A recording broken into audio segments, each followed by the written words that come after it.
Hello दोस्तों, आप देख रहे हैं मौर्य स्टोरी 9.0 चैनल। और आज की हमारी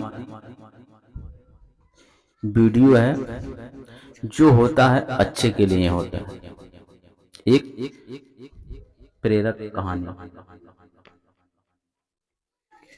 तो आइए, एक बार की बात है। एक पानी का जहाज समुद्र के तूफानों में फंस गया था।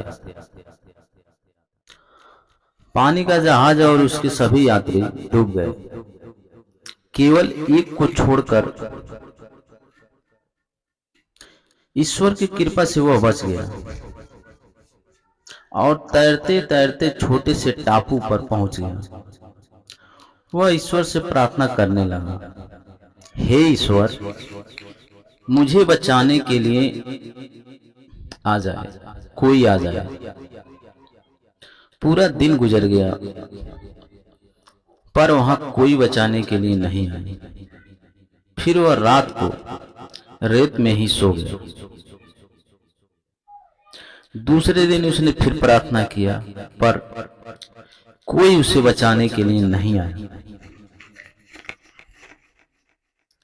इस तरह से दिन गुजरते गए। वह हर रोज प्रार्थना करता, कोई मदद नहीं मिलती।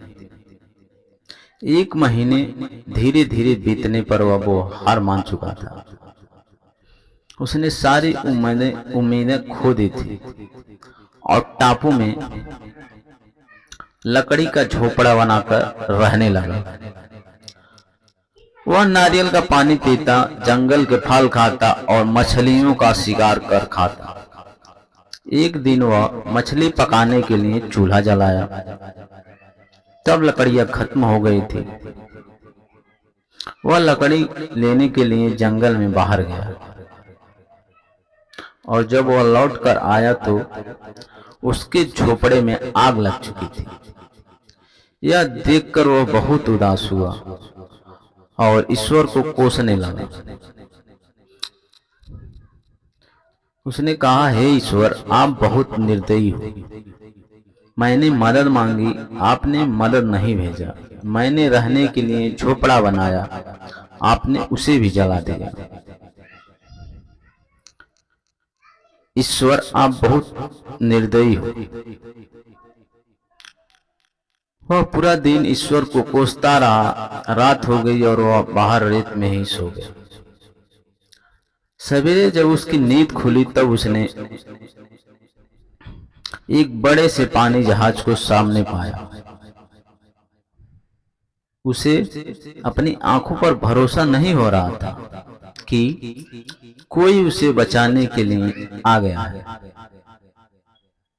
वह पानी जहाज में चढ़ा और पानी जहाज चलने लगा।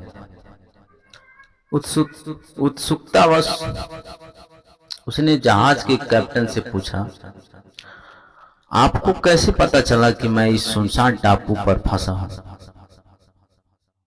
कैप्टन ने कहा, कल आपने ही तो फायर सिग्नल भेजा था। इस पर उस आदमी ने कहा, पर मैंने तो कोई फायर सिग्नल नहीं भेजा।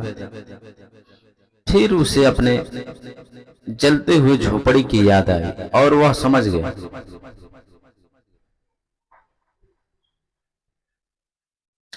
कैप्टन ने उसके जलते हुए झोपड़े को फायर सिग्नल समझ लिया था। उसे एहसास हुआ कि झोपड़े में आग लगाना ईश्वर का ही प्लान था, ताकि वह उस टापू से निकल सके।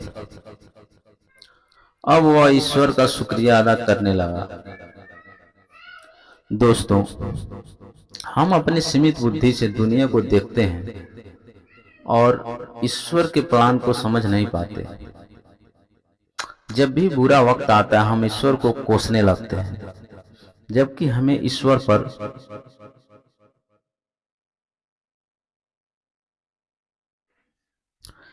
विश्वास रखकर अपने कर्म करते रहना चाहिए। जब भी बुरा वक्त आए तो हमेशा याद रखना, इसमें भी ईश्वर ने आपके लिए कुछ बेहतर सोच रखा है, जो सही समय आने पर आपको पता चलेगा। इसलिए कभी हार मत मानिए और अपने अच्छे